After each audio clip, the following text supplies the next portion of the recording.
오늘 하나님 말씀 보겠습니다. 하나님 말씀은 빌립보서 4장에서 보겠습니다. 빌립보서 4장 8절 9절 말씀입니다. 주일날은 빌립보서를 강의하고 있습니다. 오늘 본문의 말씀은 빌립보서 4장 8절과 9절 두 구절 말씀 되겠습니다.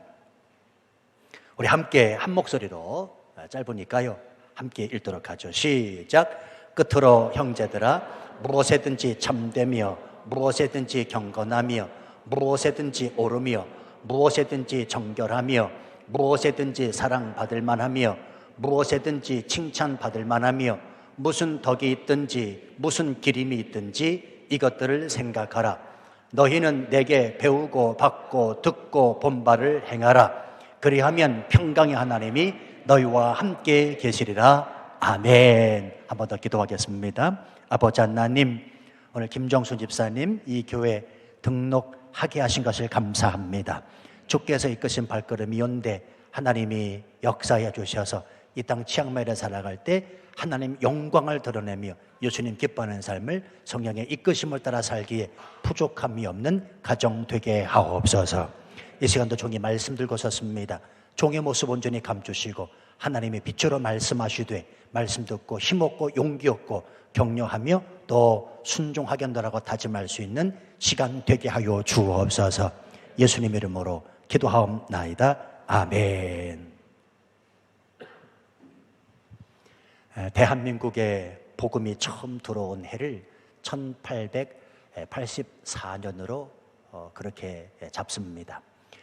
그로부터 14년이 흐른 1898년 5월 25일에 매일신보 논설에 보면 기독교에 관한 이런 기사 하나가 실려 있습니다. 한번 띄워주시겠어요? 제가 읽도록 하겠습니다. 1898년 5월 25일자 매일신보 논설에 기록되어 있는 기사 내용 되겠습니다. 잘 들어보세요.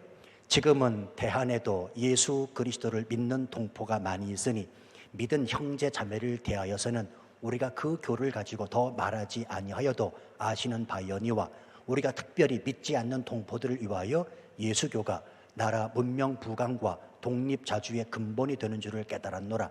그러므로 사람마다 예수교만 실로이 믿을 지경이면 군신과 부자와 부부와 장유와 붕우 사이에 의리와 정의가 있어 일국의 태화세계가 될 터이니 우리나라 동포들은 힘써 예배당을 찾아가서 전도하는 말도 자세히 듣고 성경도 많이 보아 모두 진정으로 믿는 교우들이 되어서 나라를 영미국과 같이 문명 부강케 만들기를 우리는 진실로 바라노라. 아멘 하실 필요는 없어요. 여러분, 이 글이 여러분에게 어떻게 다가오십니까? 불과 120여 년 전에 기독교는 사람들에게 이처럼 칭찬을 들었고요, 참 매력 있게 다가갔다라는 생각을 갖게 됩니다. 고차원적인 종교였고, 그리고 가난과 사회 문제를 해결해 줄 수 있는 열쇠이기도 했다라는 사실을 우리가 알 수가 있습니다. 자, 이랬던 기독교가 120여 년이 지난 지금은 어떻습니까? 사회에 빛이 되고 있습니까? 성도들은 그 사회에 소금의 역할을 감당하며 살고 있습니까? 교회는 그리스도의 선한 영향력을 끼치고 있습니까? 우리가 깊이 한번 생각을 좀 해볼 필요가 있겠다 여겨져요. 전도를 하는 분이 하는 이야기를 제가 들었는데요, 교회를 나오세요 그랬더니 상대방이 이렇게 말하더랍니다. 저는요, 교회가 무서워서 안 갑니다. 교회가 무서워서 안 간다. 이게 세상에 믿지 않는 사람들이 하는 이야기입니다. 목사님도 무섭고 장로님도 무섭고 집사님도, 그리고 성도들이 무섭습니다. 그래서 교회를 안 나갑니다 라고 하더래요. 근데 제가 그 이야기를 듣고 곰곰이 생각해 보니까 무섭기는 무섭겠더라고요. 주여 삼창하면서 아따따따따따 하고 기도하는데 얼마나 무섭겠습니까? 그렇지요? 새벽부터 열심을 내어 모여 기도하는데 그분 입장에서는 기독교인들 하면 얼마나 무섭겠냔 말이에요. 나가세 나가세 주 예수만을 위하여 목숨까지도 바치고 싸움터로 나가세, 뭐 이러고 손바닥 치면서 찬양하는데 마치 광신도 집단을 보는 것처럼 생각하니 무서울 수도 있겠다 싶었습니다. 그런데요 여러분, 이분이 무섭다는 게 이런 방향으로 무섭다면야 문제가 없지요. 왜요? 아직 모르기 때문에 그렇습니다. 교회가 무엇인지, 왜 우리가 그토록 찬양하는지, 왜 우리가 모여서 기도하는지 모르기 때문에 뭐 그럴 수 있겠다 싶은데, 요는 성도끼리 교회에서 허구헌날 싸웁니다. 마음이 조금만 맞지 않아도 신경질 내고 짜증을 냅니다. 이 교회는 그렇지 않습니다만 어느 교회는요, 주차 한번 잘못하면 펑크를 내버린대요. 요 울타리에다가 혹시 주차해 놓은 차량들 펑크 한번 내볼까요? 이게 교회가 주차 한번 잘못한 거 가지고 펑크를 낸다고 하니 이 사람 입장에서는 당연히 교회가 무섭다 이야기할 수밖에 없겠지요. 성도 여러분 기억하십시다. 교회는 무서우면 안 됩니다. 세상의 사람들에게 교회가 무섭다는 인상을 끼치면 어떻게 복음, 하나님의 나라가 전파가 되겠냐고요. 이런 면에서 기억하십시오. 교회는 절대로 투쟁하는 곳이 되어서는 안 됩니다. 교회는 이후 여하 막론하고 투쟁할 일을 사랑으로 끌어안을 수 있는 곳이 돼야 됩니다. 여러분 머리띠 이렇게 끈 동여 매고요, 시청 앞에 가가지고 피켓 들고 뭐 그러는 거 아니에요. 교회는 그런 거 하는 거 아니에요. 교회가 아무리 커도, 교회가 아무리 세를 모을 수 있어도 그렇게 하는 거 아니라는 말입니다. 이후 여하 막론하고 투쟁할 일을 사랑으로 끌어안을 수 있는 곳이 바로 교회라는 곳입니다. 그것이 바로 십자가의 길이요, 예수님께서 행하신 일이기 때문입니다. 한번 생각해 보십시오. 오병이어 기적을 일으키신 예수님, 남자만 몇 명이요? 5,000명이라고 했습니다. 그러면 남자 5,000명이면 결코 적은 숫자가 아닙니다. 게다가 이 남자 5,000명은 예수님을 어떻게 하고자 했냐면 왕으로 삼고자 했다라고 요한복음에 기록되어 있습니다.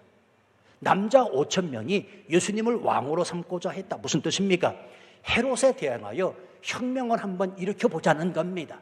남자 5,000명 정도 되면 헤롯 당에 대항하여 그 당시에 정치 세력과 맞붙어서 한번 혁명 한번 일으켜보자, 새 시대를 열 수 있다라고 하는 숫자가 된다는 말입니다.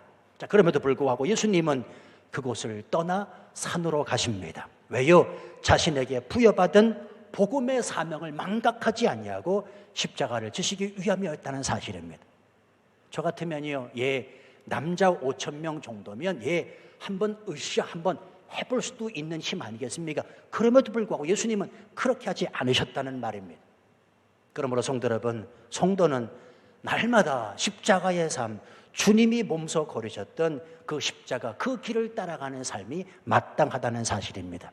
오늘 본문은 이런 의미에서 참으로 귀한 말씀인데요, 성도는 어떻게 살아가야 하는가, 무슨 생각을 하며 살아가야 하는지, 그리고 그 십자가의 길이 무엇인지에 대하여 하나님께서 오늘 이 땅 치악멜에 살아가는 저와 여러분에게 주시는 귀한 말씀입니다. 자, 총 6가지가 나와요. 이 6가지를 다 살펴볼 것입니다. 자, 첫 번째는 뭐냐면 성도가 어떻게 살아가야 되는가, 십자가의 길이 무엇인가, 성도는 무슨 생각을 하며 살아가야 되는가. 그 첫 번째는 무엇이든지 참되어야 한다고 말씀하고 있습니다. 여러분, 참이라고 하는 것은 하나님의 본성, 하나님의 속성, 하나님의 본질, 하나님의 성품이 됩니다. 다시 말하면 하나님은 거짓이 없으신 분이고 그 거짓이 없으신 분을 믿고 따라가는 자가 성도인 저와 여러분이라는 사실입니다.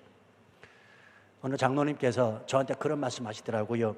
제 이름이 선국이잖아요. 그렇죠? 착가선자 나라국자 선국인데, 아니 벌써 그런 말씀 하시더라고요. 목사님은 선국이가 아니에요. 목사님은 진국이에요. 그러시더라고요.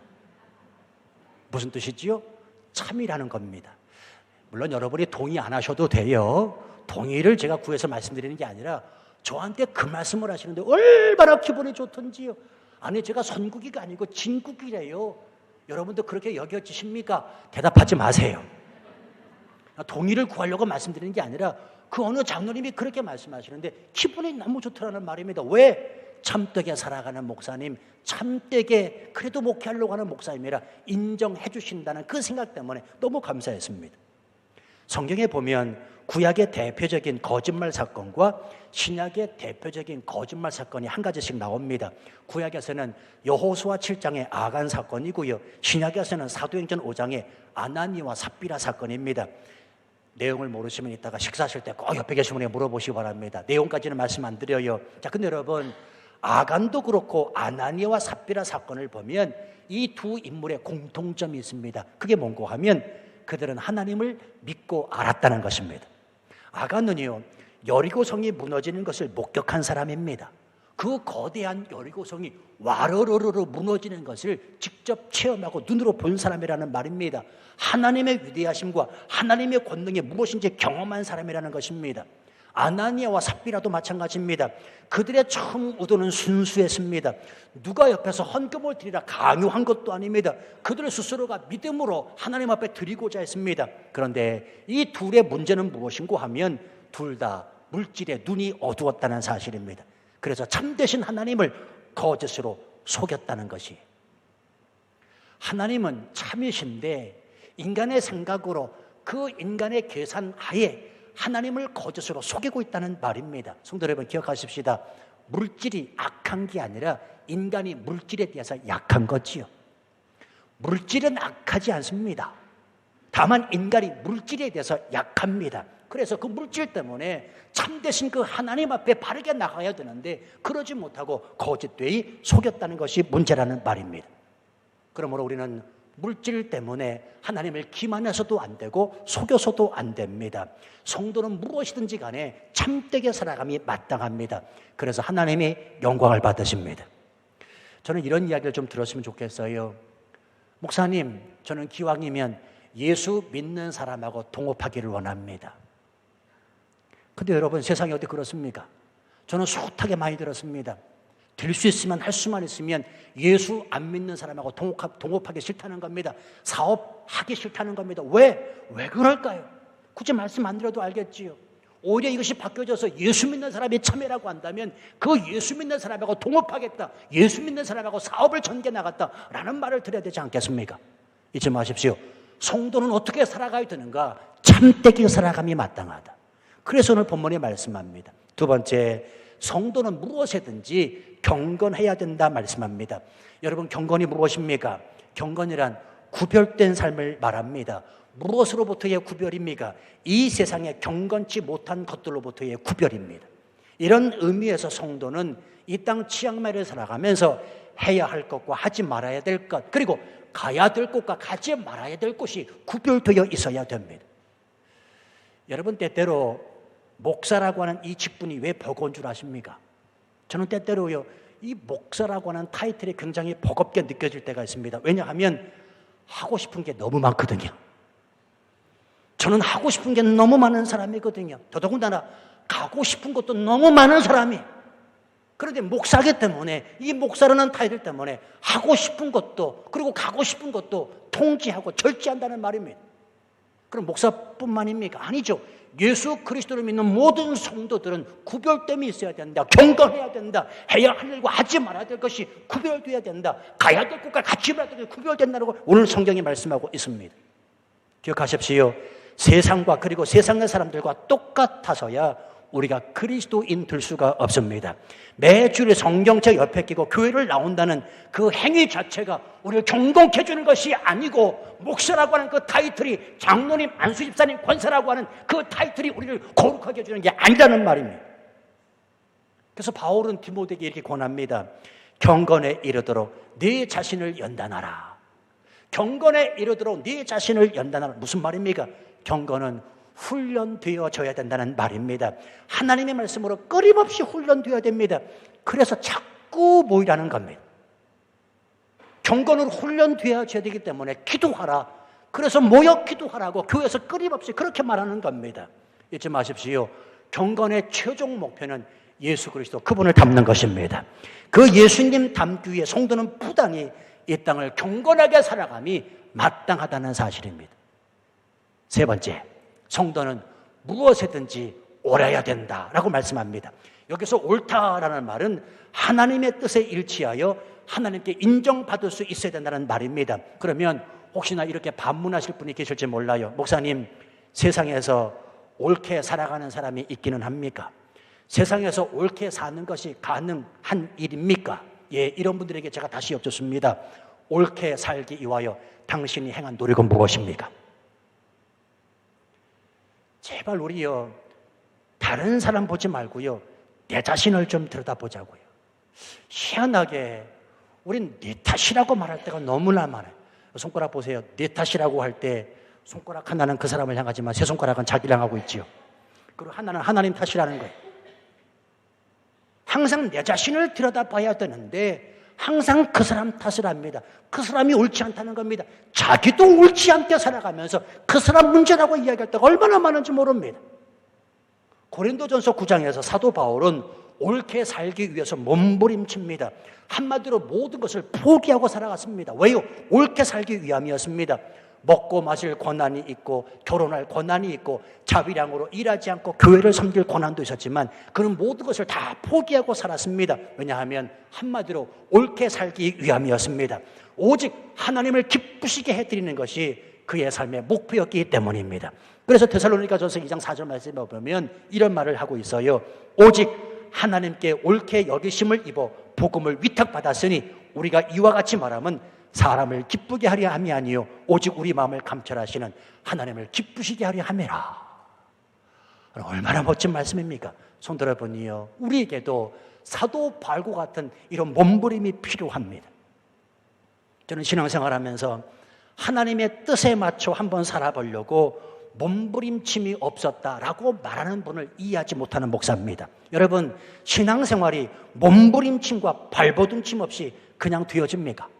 십자가의 그 길을 따라가면서 예수 그리스도를 닮기 위하여 따라가는 그 삶이 그냥 얻어지는 것입니까?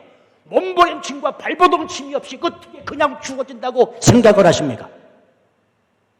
여러분, 공예배는 하나님 앞에 몸부림치는 겁니다. 우리가 하나님 앞에 예배하는 것은 하나님 앞에 찾아 나온다는 이 행위는 내가 옳게 살기 위하여 몸부림치고 발버둥치는 것 아니겠습니까?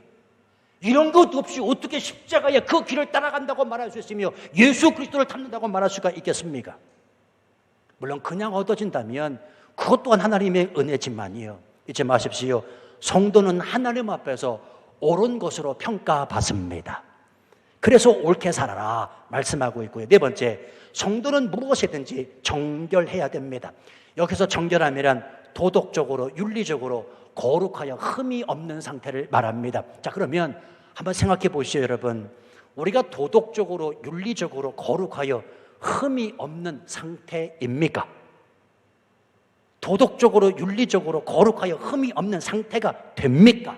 아니요. 우리 스스로는 절대로 그럴 수 없지요. 그러나 우리 주 예수 그리스도의 십자가 보혈이 우리를 정결하게 거룩하게 한 줄로 믿으시면 아멘 하시기 바랍니다.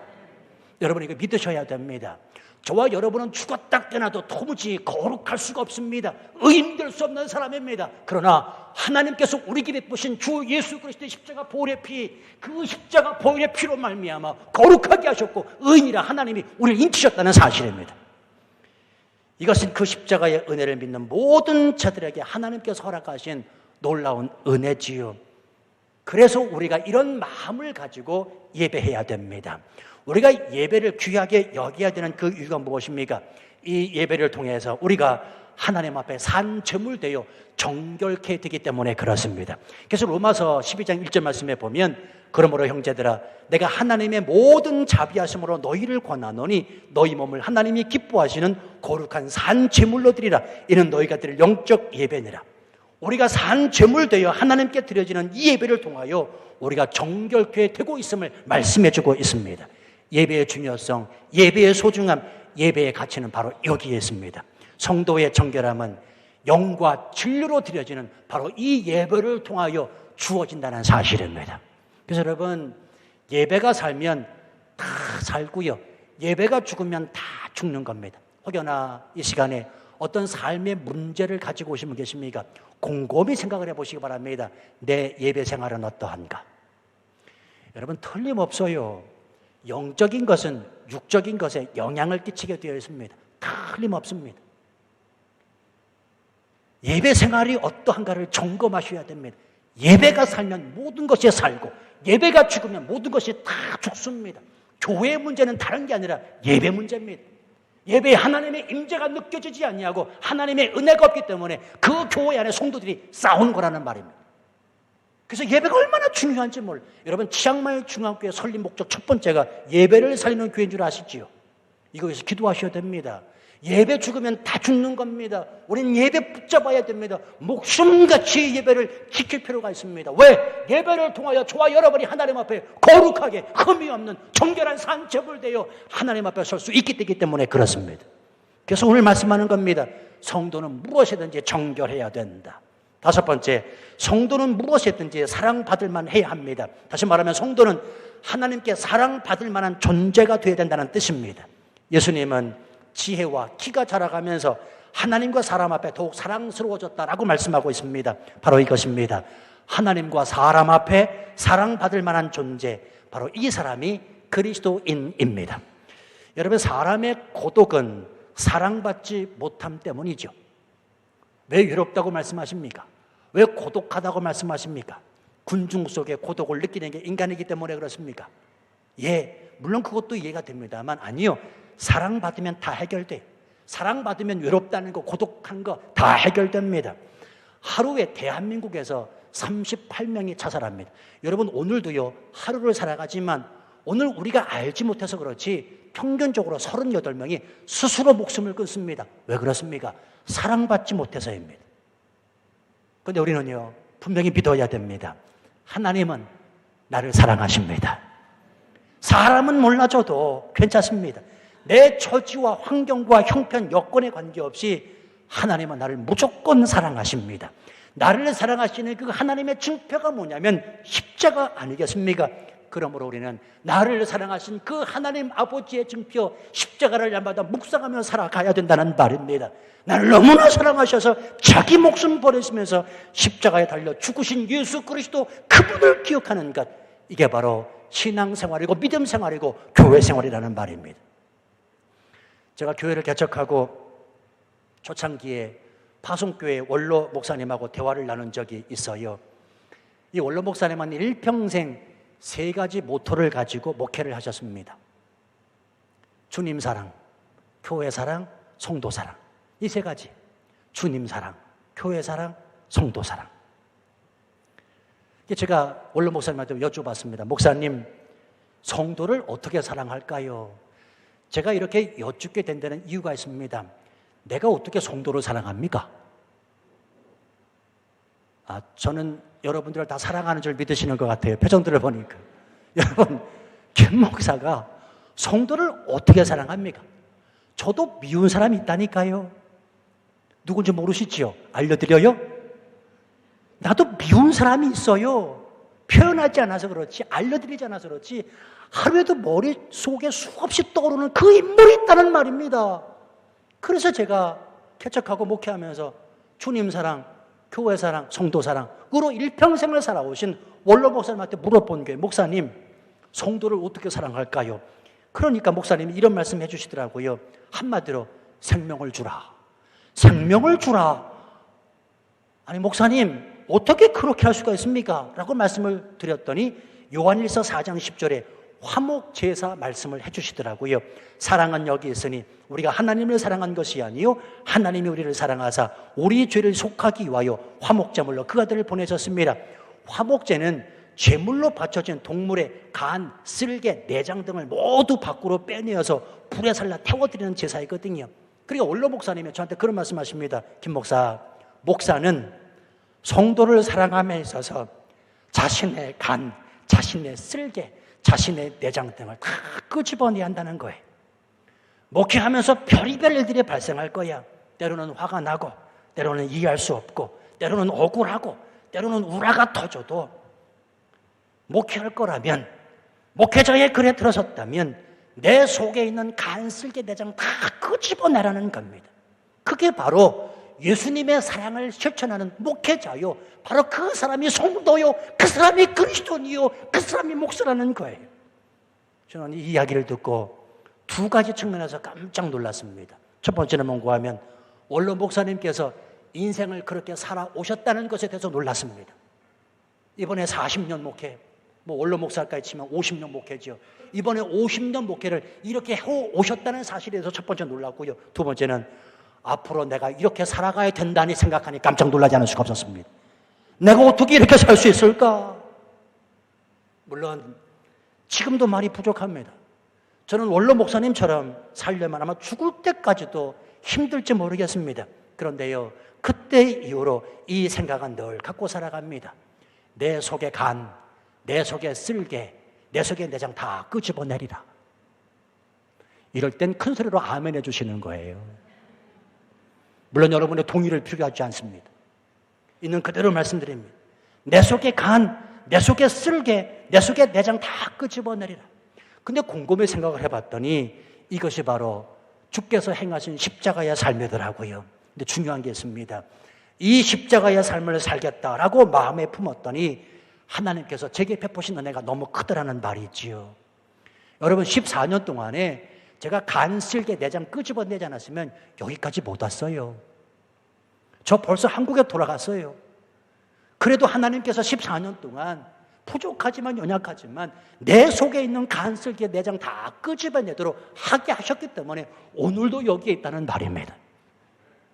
이게 바로 십자가의 삶이고 이게 바로 십자가의 길을 걷고자 하는 그리스도인의 삶이고 예수 그리스도께서 몸소 행해 주셨던 삶이구나 라고 생각을 하니 그래서 하나님이 내게 베푸신 은혜가 너무나 크더라는 말입니다.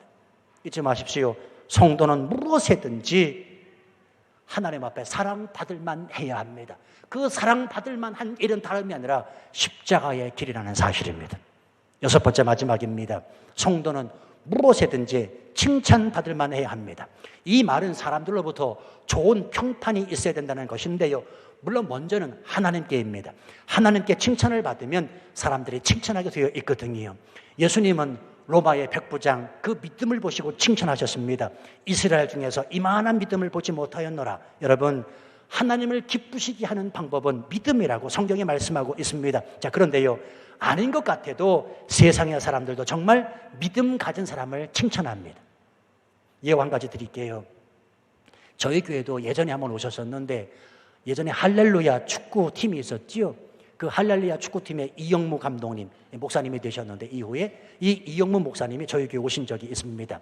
이번에 간증책을 제가 읽어본 적이 있는데 이분이 군에 있을 때 축구 경기를 통해서 우승을 했답니다. 선수 시절에요. 근데 군단장님이 개인적으로 이 이영무 선수를 불러다가 축하를 하는 겁니다. 사람들도 많이 있는데 군단장님이 너무 기분이 좋으셔서 이영무 선수를 부르더니 술잔을 이렇게 따라주려고 하더래요. 이때 이영무 선수가 군단장님한테 이렇게 말했습니다. 군단장님, 저는 예수 믿는 사람입니다. 술 대신 콜라를 따라주십시오. 그랬더니 분위기가 어떻게 되는지 짐작이 되십니까? 여자분들은 잘 모르세요. 군단장 계급을요. 여자분들은 군단장 계급을 모르시는 것 같아요. 여러분 별이 4개예요. 별 4개. 별 4개짜리가 짝대기 하나 2개 이 사람을 불러다가 술잔을 따라주려고 합니다. 근데 뭐라고 얘기하냐면 군단장님 저는 예수 믿는 사람입니다. 술 대신 콜라를 따라주십시오. 순간 분위기가 사하더라는 겁니다. 주변에 있던 참모 지휘관들이 어쩔 줄 몰라 했답니다.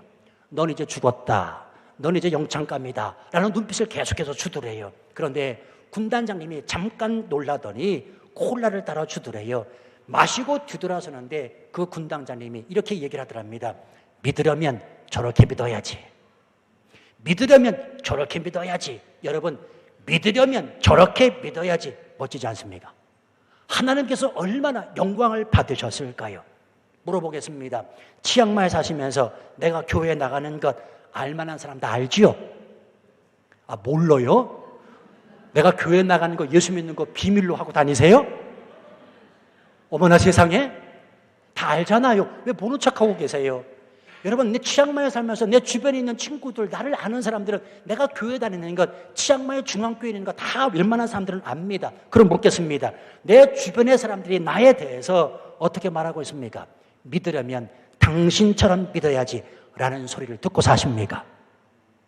여러분이요, 진짜 나는 내가 생각하는 내가 아니라 상대방이 나에 대해서 말하는 그게 내 모습입니다.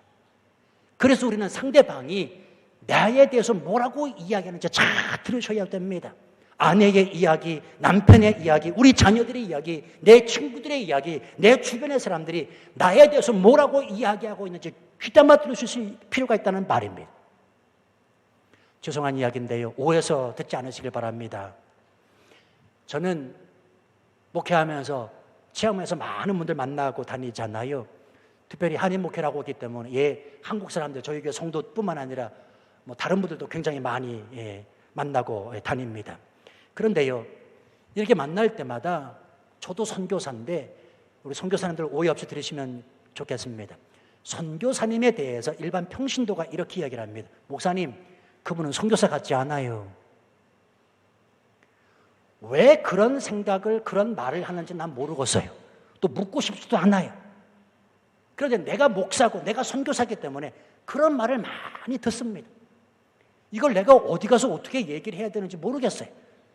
그렇게 얘기한 그 선교사님 불러다가 당신 선교사 아니래요 얘기할까요? 그렇게 얘기를 들을 때만 너무나 속상합니다. 왜? 나도 선교사니까. 나도 선교사로 이 땅에 왔으니까. 그분은 선교사 같지 않아요 라고 말할 때 너무 속상해요. 성도 여러분이요, 우리가 이 땅 살아가면서 이런 이야기를 많이 듣습니다. 목사님 같지 않아요, 장로님 같지 않아요, 안수 집사님 같지 않아요, 권사님 같지 않고요, 집사님 같지 않고요, 교회 안 다니는 사람 같아요. 뭐가 다릅니까? 믿는다고 말은 하는데 그 사람이 믿는 그 믿음의 모습이 보여줘야 되는데 무엇을 보여줍니까? 내가 그 사람한테 배울 게 아무것도 없습니다 라고 말을 듣고 있는 이 목사의 마음, 물론 제 자신도 회개하면서 하나님 앞에 더 몸부림치지만 내가 어떻게 목회를 해야 되겠는가. 성도 여러분이요, 잊지 마십시오. 성도는 무엇이든지 칭찬받아야 됩니다. 하나님으로부터 칭찬을 받는다면 사람으로부터 칭찬 당연히 듣게 되어 있습니다. 우리 믿음 하나님이 허락하셨는데 이 믿음을 가지고 이 땅을 살아가면서 믿으려면 저렇게 믿어야지, 당신이 정말 예수 믿는 사람이구나, 당신이 정말 치앙마이 중학교의 교인이구나 라는 소리를 들을 수 있어야 되지 않겠습니까? 자, 이상과 같은 6가지의 성도의 삶을 본문 하반절은 뭐라고 얘기하냐면 덕이라, 그리고 기림이라 라고 표현합니다. 그리고 이것들을 생각하라 라고 말씀하고 있습니다. 여기서 기림이라고 하는 것은 우수한 내용, 즉 칭송받을 만한 가치 있는 것을 말합니다. 덕이라, 칭송받을 만한 가치 있는 것이다. 이 무엇이 6가지가 그렇다는 말입니다. 중요한 말씀은 9절 말씀입니다. 아무리 좋고 우수하고 칭송받을 만한 가치가 있어도 이것을 행하고 지키지 않으면 소용이 없다는 말입니다. 그래서 9절은 이렇게 말씀합니다. 너희는 내게 배우고 받고 듣고 본 바를 행하라. 그렇다면 배우고 받고 듣고 본 바가 무엇입니까? 이 6가지라는 말입니다. 너희는 내게 배우고 받고 듣고 본 바, 이 6가지를 행하라. 제가 지금 이 6가지를 여러분들에게 말씀하고 있습니다. 아니, 하나님께서 저와 여러분들에게 이 6가지에 대하여 알려주고 계십니다. 이 말씀을 내 가슴에 채우고 지키고 행해야 된다라고 말씀하고 있다는 말입니다. 이 말씀을 지키고 행할 때 이 마음 안에 하나님의 말씀으로 채울 때 주께서 주시는 은혜가 있습니다. 그게 뭡니까? 그리하면 평강의 하나님이 너희와 함께 계신다는 말씀입니다. 그러니까 여러분 잘 생각하세요. 예수 믿으면서 내 마음에 평강이 없다라고 하는 것은 이 6가지를 지키지 않기 때문에 그렇습니다. 예수 믿으면서 교회 생활하면서 내 마음에 평강이 없는 것은 아직도 여기 6가지 주님이 원하시는, 하나님이 원하시는 여기까지 도달하기가 어렵기 때문에 그렇습니다. 다시 말하면 끊임없이 죄와 상충되기 때문에 그렇습니다. 오늘 하나님이 약속하시잖아요. 그리하면 평강의 하나님이 너희와 함께 하시겠다. 이 덕이요, 이 기림이 된 이 6가지를 지킬 때 하나님의 평강이 주어진다고 말씀하고 있습니다. 성도 여러분이요, 무엇이든지 참다며, 무엇이든지 경건하며, 무엇이든지 오르며, 무엇이든지 정결하며, 무엇이든지 사랑받을 만하며, 무엇이든지 칭찬을 받을 만하여 사는 일은 결코 낭비가 아니요 손해가 아닙니다. 왜냐하면 하나님의 평강이 주어지는 삶이요 우리 구주 예수 그리스도께서 실천하신 일이기 때문입니다.